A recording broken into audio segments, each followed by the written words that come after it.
ano dyan, counter dyan or parang hindi natin tatanggalin yung fact na yun. Pero still, kailangan din natin kapag tuunan ng pansin talaga dito yung kung paano nga ba ipoprolong or ibibigay ng Blacklist International yung space na yun dito sa kanilang late game hero which is the Nathan.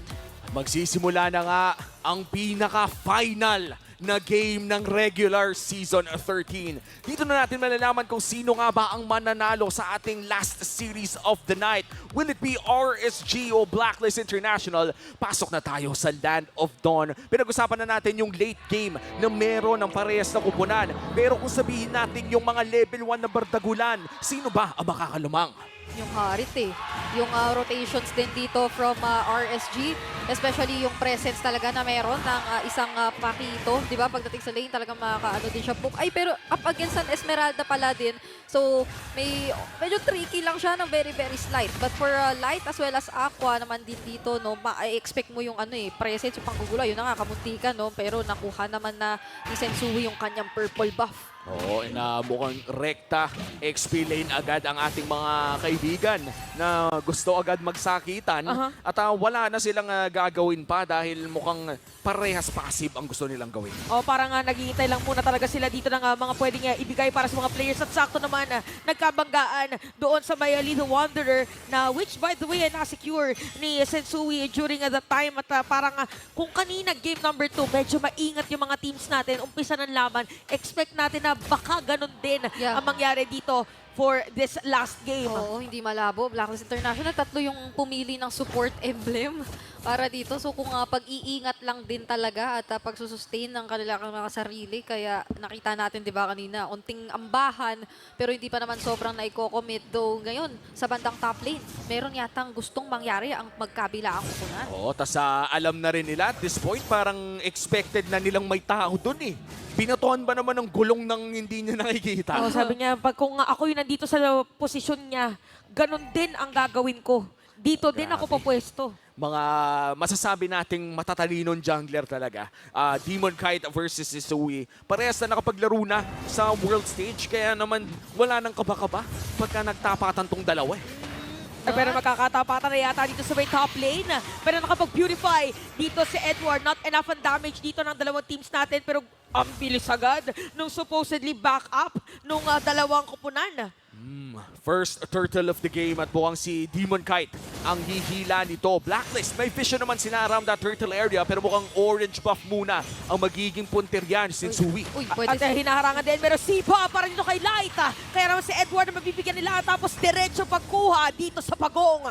Mabilis ang comms lang for RSG. Alam na wala nang ang Purify dito si Edward and may capabilities sila na i-burst down agad etong Esmeralda as early as now. And so they did. Aside pa yun sa fact na kung babalikan at titignan din natin yung gold lane, maganda rin yung pagkakakuha ng kalamangan ni Kusei dito sa kanyang katapat. Wow, and this is the second time na nakita natin ang Cho sa araw na to. Napakaganda talaga kapag specialist yung gumagamit.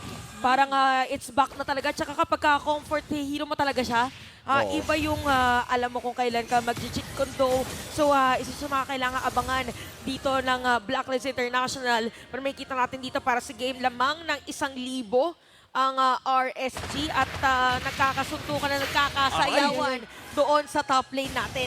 Pero tingnan mo mid lane, Sensui hindi tatama yung Appraiser's Wrath. At parang ganun lang ay tinunaw siya ni Aqua. Oh, iba talaga kapag meron ding ibang kasama dito ang isang back siya. Talagang hindi na makakapagpaback yung iyang kakampi or kalaban. Pero sa may middle lane, kanya-kanyang target ang ating mga manlalaro habang si Demon kahit tatalon ba? Hindi, para pipigilan lang niya yung teamfight. 2,000 na ang kalamangan ng RSG. Kailangan bang pabagali ng blacklist ng laro? Parang yun ang gusto ng RSG. Kaya oo, for Blacklist International, binakailangan yata ay medyo sagutin nila itong aggression in a sense na mapipigilan yung sunod-sunod na gustong mangyari ng RSG na so far ay nakakuha na rin ng 2 kills kontra dito sa kanila. Kasi yun din naman yung nakita nating point dun sa mga naging emblem builds nila. Hindi naman sila super or hindi naman yung intention ay maging super aggressive in early stages. Kaya ang RSG, sabi nila yata yun ang gagawin natin na agawan pa dito si Sensui. Mukhang tough start para dito kay Sensui.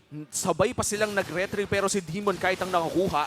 Which means ay pwede pang labanan in terms of turtle taking mamaya dahil parehas lang silang magkakaretry nun. Oo nga, no? Parang halos sabay pa. Actually, mauna lang ng konti dito si Sensui kaya siguro pumwesto na agad yung ibang players dito ng both Blacklist and RSG. Mabilis lang din na magkakapwestuhan dito, pati ang mga marksman or gold laner para sa ating dalawang kupunan. Ginamit na ang Circling Eagle, tapos hindi pa papalayo dito si Sensui para ma-secure ng RSG. Light para sa turtle. Sulit ba ang presyo na yon? Sobrang sulit kasi kung isipin mo, dalawa sa players ng RSG nasa top nung nangyari yun, pero naipanalo pa. Tapos may kill din sa gitna. Napakaganda na ginagawa dito ng RSG, kaya naman 2.1k gold lead against Blacklist. Wow, magandang early game ang meron ng RSG, 2 turtles at tumataas din lang ang kanilang gold lead. Pero kung titignan natin ang ating gold difference ay hindi naman gaano kalaki ang gold lead sa kanilang mga hyper carry. Pagtapos ng late game, talagang pinoprotektahan ng Blacklist si Oheb. Pareho pa naman silang nakakakuha din ng kanilang mga first items dito as well as yung kanilang sapatos. Pero dito sa baba may mahanap ulit si Light. Kaso hindi naman na ipagpapatuloy. Mababaliktad na ba ito ng Blacklist? Parang more on focus yata, pero maaabot pa nga dito ni Haji si Light.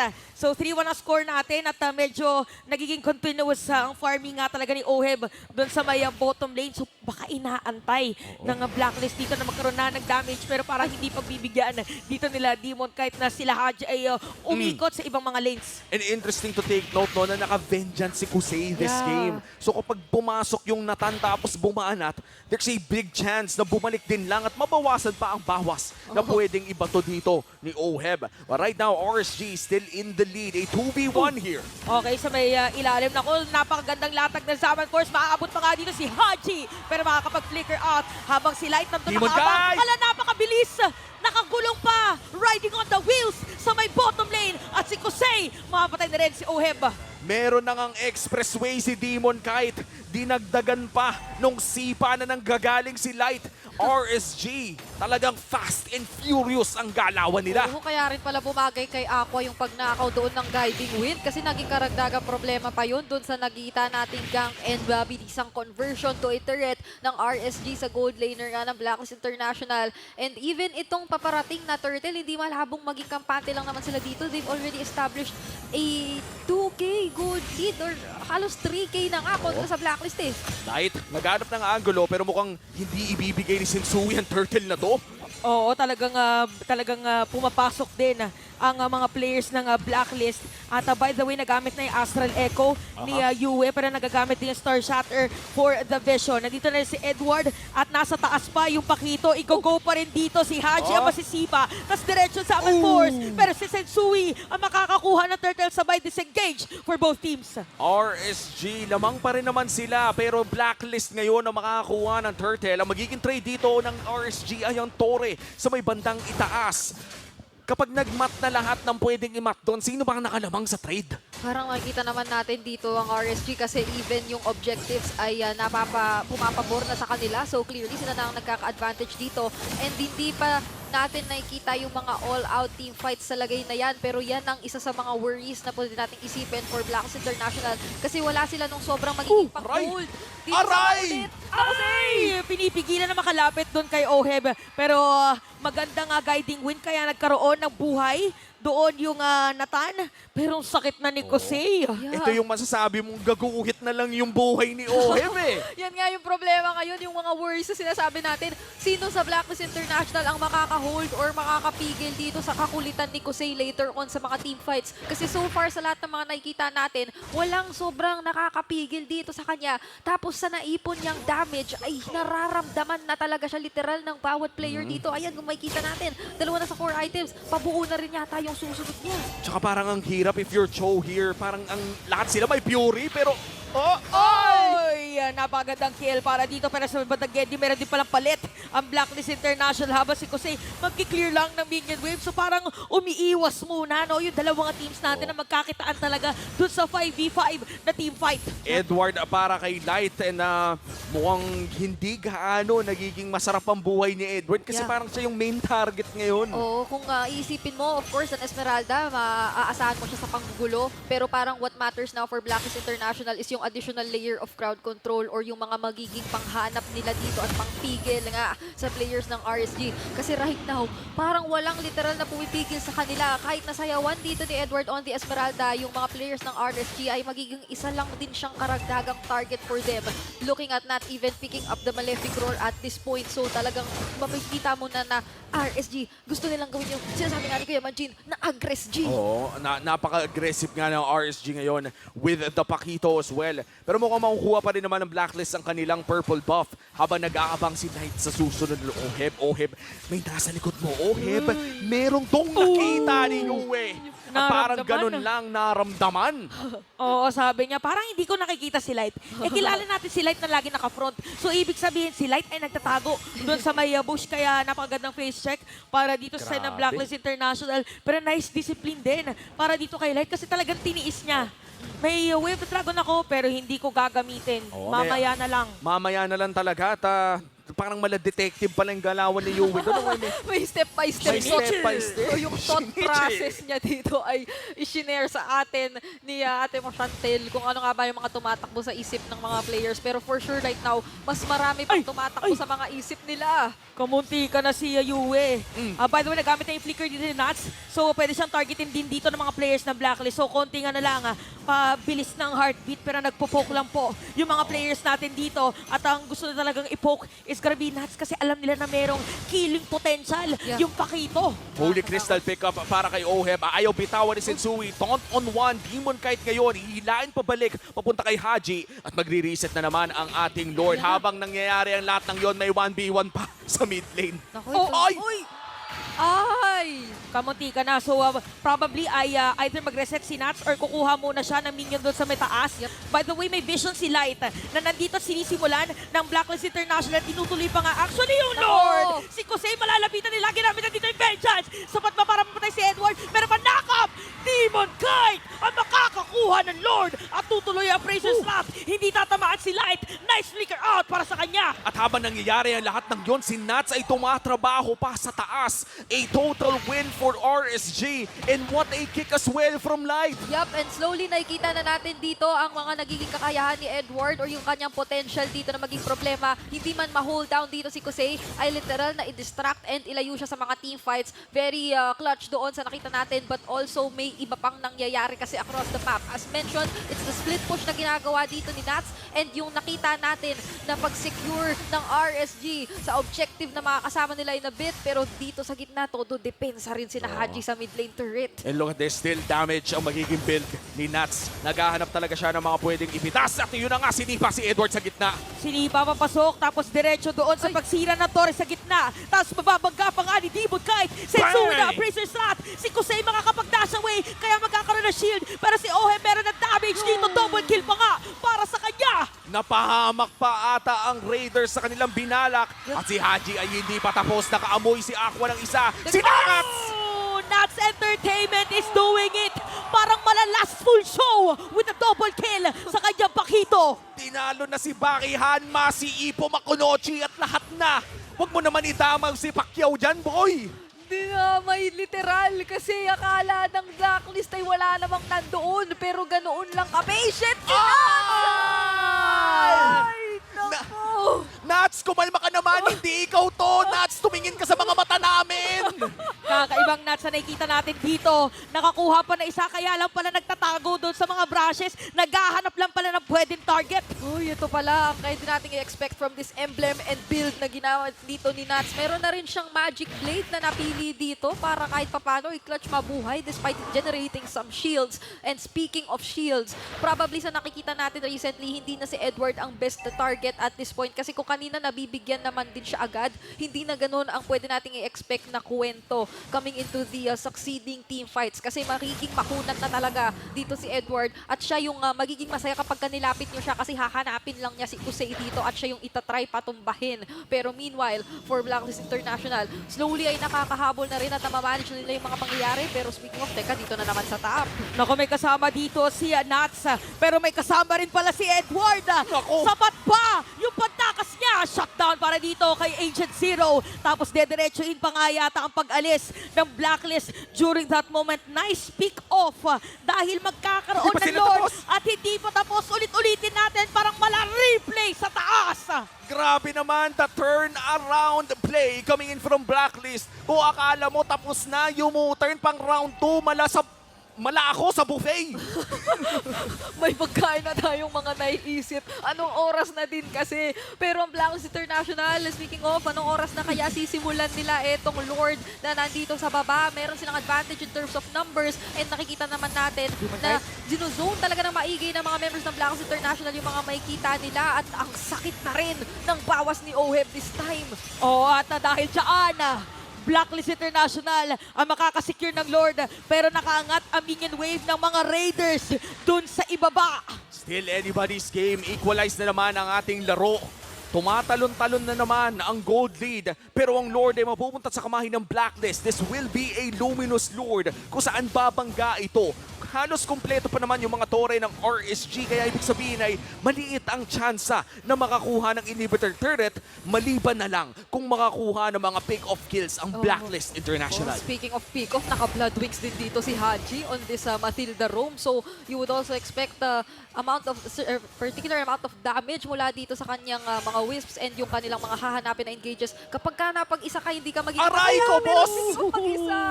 Walang initiator ngayon. Ang Blacklist at nag-juggle lang ang ating mga players para sa mga pwedeng setup play. Si Light ay napigilan ni Sensui para pigilan na umuwi. Hinahabol nila para medyo may konting delay kasi pala nagpo-push si Nats doon sa may baba kanina. Sobrang bilis ng speed of light, hindi natin napansin yung play niya. And with that, hindi nga natamaan yung inhibitor. Kakasabi lang natin, uy, baka may damage dito si Haji. Pero sabi ng RSG, oo nga naman, kung ganito ang build, ay isa rin siya sa mga potentially pwede nating kuhaing targets. Hindi naman siya necessarily naka-purify. So kapag ka siyang nagamitan ng Way of the Dragon dito and may kasamang iba, etong si Light, ay pwede na rin siyang i-burst down. At -1 yun sa survivability ng Blacklist International. Alam nyo, tumatagal na rin ang ating mga death timers and lord timers as well. Nandito na tayo sa punto na last game na rin naman ng regular season. Nag-9 games na rin tayo ng araw na to. Bakit hindi na rin tayo humingi ng 35-minute game? Ito si... Bakit hindi? bakit hindi? Dito na rin naman. Oo nga naman. Bakit hindi? Nandito na rin naman tayo. Parehas maganda ang wave clear ng parehas na kupunan. May Harit sa kabila, may Valentina, may Nathan naman doon sa kabila at merong pang may Yue pa. Oo, tsaka kanina merong Novaria. merong milk tea na nakaangat sa bush kanina na nagtitipi. Ito si diba? Light. Ayun yung milk tea. Ayun. Oh, di ba? Parang masarap yan kasama ng samgyup. Ayun Ay, nga, nako. grabe. Ayun ang mga wag mong babanggitin ng Kaso ganitong oras. wala nang bukas na ganyan. Sa samgyup maraming 24 hours. Ay, talaga ba? Ay, Alam na alam ah. Napaghahalataan ka na, Chantel. Hindi ka na pwedeng magpanggap. At para sa mga nagko-comment dyan ngayon at nanonood, ay pasensya na po dahil alam naming gabi na at ayaw nyo nang gutumin. Pero nandito na tayo. Damay-damay na po. Damay-damay na po. At mukhang si Sensui ay papasok sa loob ng jungle ng RSG. Lord na naman. Evolved Lord na ang ating makikita. Narinig na natin yung mahiwagang conceal.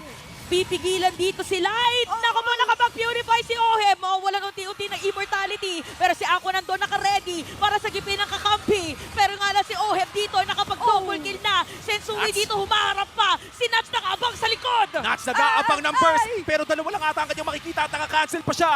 That's the Sensui immortality down. At tatlo na nga ang nawala sa side ng RSG. And this might just mean Lord para sa Blacklist International. Mukhang hindi din pa yata pauuwiin si Kose. Huli ka ngayon sa kapupunta pero kailangan niya tumakas. Tatlong players nga lang ng Blacklist ngayon. Ang sinasayawan niya, single, double, pero kami, triple dito sa baba. Isa na lang ang natitira. Demon Kite against 2. Nandito pa si Oheb, isang siege minion. May retry ba siya para pigilan to? At parang dediretsuhin na nga. Naku, nawala na minion wave. Aantayin pa ngayon ng Blacklist International dumaan habang si Demon kahit sasalubungin sana yung minion. Buhay na si Aqua. Sapat ba dito yung pwede na pag-depensa? Ginamit na Appraiser Strat at meron pang Winter Truncheon pero hindi na nakaya. Wave clear pa rin ang sagot nila. May nakalusot na isang minion. Nataunt na rin. Pero yan na nga, siege minion buhay na ulit si Nats. Andito na nga si Nats. Kaso nga lang 5 players ng Blacklist ang kumakatok ngayon sa kanilang base at bigla na lang ginanon yung dapat ganito kasi Blacklist International mission accomplished! Blacklist denies the top 2 slot from RSG. At parehas mission successful para sa kupunan ng huling serye ng araw na to. What a game! What a day for What a day. MTL fans! Ito na yon, the grand finale of Season 13 regular season.